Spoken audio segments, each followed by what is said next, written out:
right, you're back in the story jungle. I'm Nikki.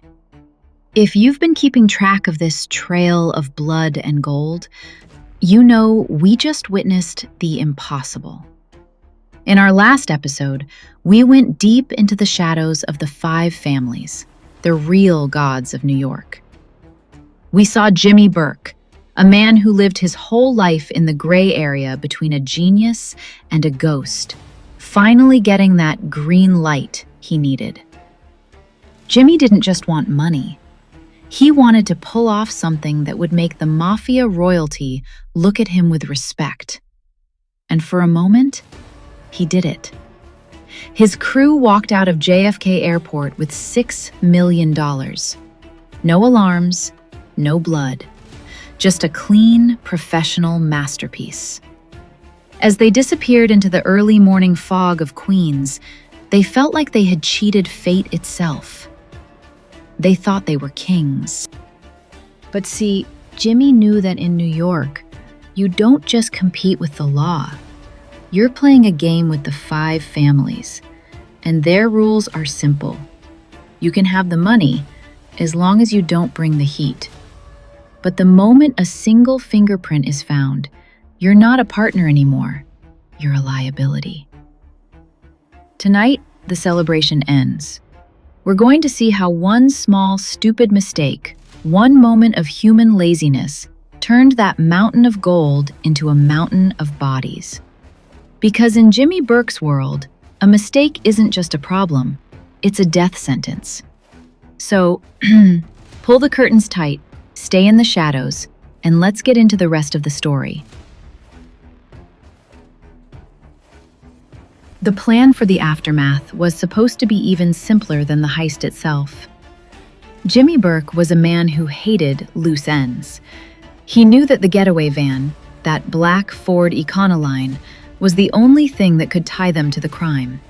So he gave a direct, crystal-clear order to a man named Parnell Stacks Edwards. Now, Stacks was a bit of an outsider. He was a blues musician, a guy who played the guitar and lived for the nightlife.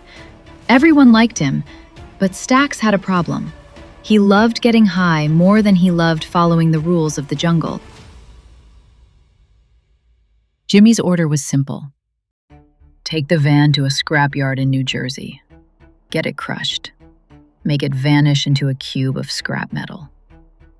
But Stacks, he felt like a winner. He had just pulled off the biggest score in history, and he wanted to celebrate. Instead of driving to Jersey, he drove the van to his girlfriend's apartment in South Ozone Park. He figured he'd have a few drinks, get high, and take care of the van in the morning. He fell into a deep, drug-induced sleep, leaving the most wanted vehicle in the United States parked right there in a no-parking zone. The next morning, the NYPD didn't just find a van. They found a gold mine. When the FBI arrived, they realized Stacks hadn't even wiped the steering wheel. They found muddy boot prints that matched the terminal floor. They found fingerprints. And just like that, the perfect crime had a face. When the news hit the streets, the atmosphere in the underworld didn't just change, it curdled. Jimmy Burke didn't scream. He didn't break things, he just got quiet. And if you knew Jimmy, you knew that his silence was the sound of a death warrant being signed. He looked at that $6 million sitting in bags, and he didn't see wealth anymore. He saw evidence. He realized the feds were now just one informant away from his front door. But Jimmy's mind went to a much darker place. He started calculating. If he killed the people who helped him, he wouldn't just be cleaning the house, he'd be keeping their shares of the money. The greed and the paranoia merged into something lethal. Suddenly, the men who had toasted their victory together were looking at each other over the rims of their glasses, wondering who would be the first to blink. The trust was gone. replaced by a cold, suffocating fear. The first person on Jimmy's list, of course, was the man who forgot to crush the van. Stax Edwards was about to find out that in the story jungle, there are no apologies and there are no second chances. The winter of 1979 wasn't just cold because of the snow, it was cold because of the bodies. Jimmy Burke had reached a point of no return. The FBI was knocking on doors, and every time a member of his crew looked at him, Jimmy didn't see a friend. He saw a future witness for the prosecution. He decided to clean the slate, and he started with Stax Edwards. Stax was the first to go.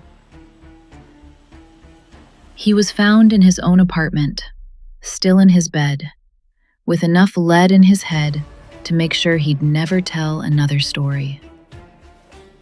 But that was just the beginning. Imagine the atmosphere in those weeks. The remaining crew members would meet at Jimmy's bar, trying to act like everything was fine, while underneath the table, their hands were shaking. They were all waiting for the same thing, to see who would be next.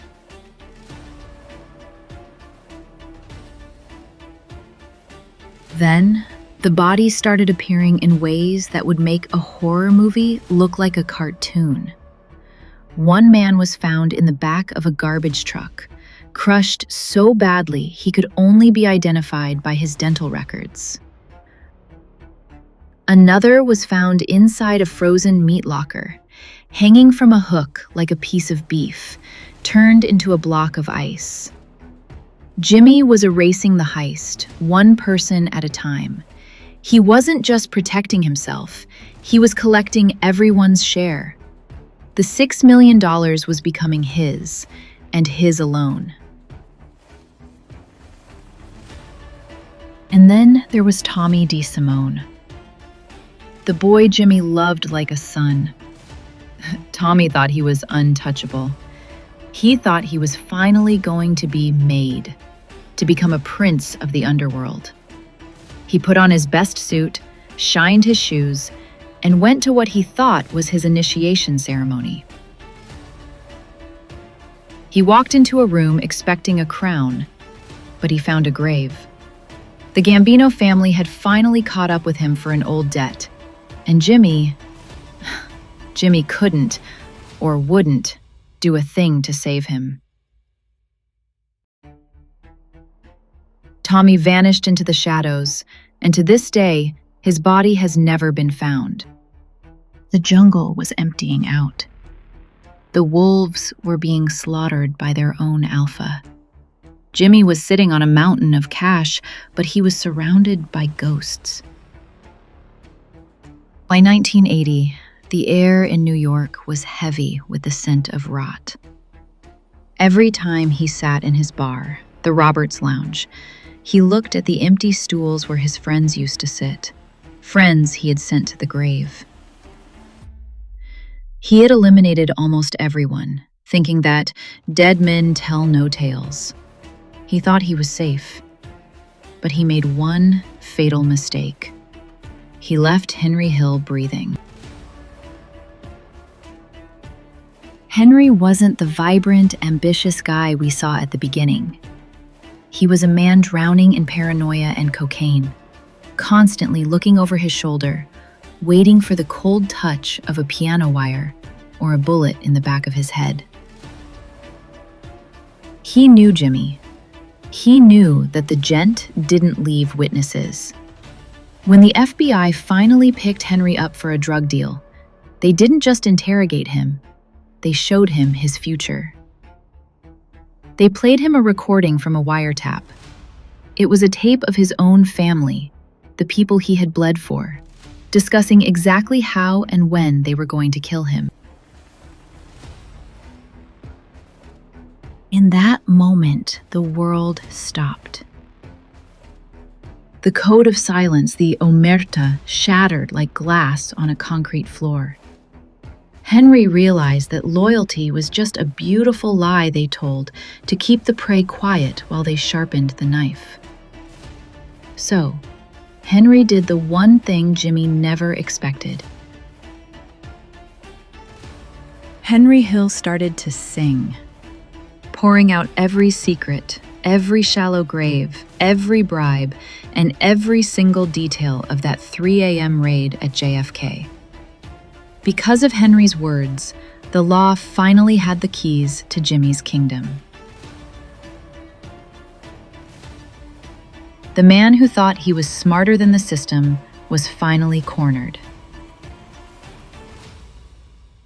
Jimmy the Gent Burke didn't die on a throne of gold or in a shootout like a movie star. He died in a cramped, gray prison cell in 1996, coughing his lungs out, far away from the millions he had betrayed everyone for. But here's the mystery that still haunts the streets of Queens 40 years later. The money. Most of that $6 million, the diamonds, the gold, the stacks of $100 bills, was never recovered. It vanished into the fog.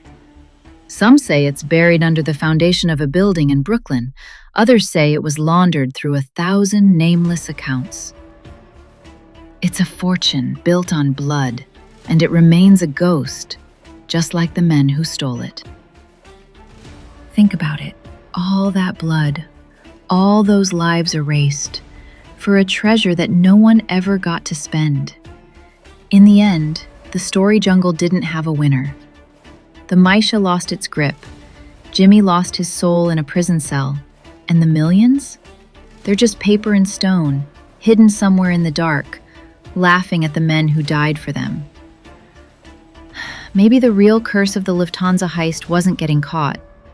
It was the fact that for $6 million, they traded everything, only to leave behind nothing but a trail of bodies and a story for us to tell. I'm Nikki, and I'm so glad you joined me for this first journey on Story Jungle. If you enjoyed this dive into the shadows, don't forget to subscribe and join our community. We have many more stories to tell, and the jungle is always growing. Until next time, watch your back. Goodbye.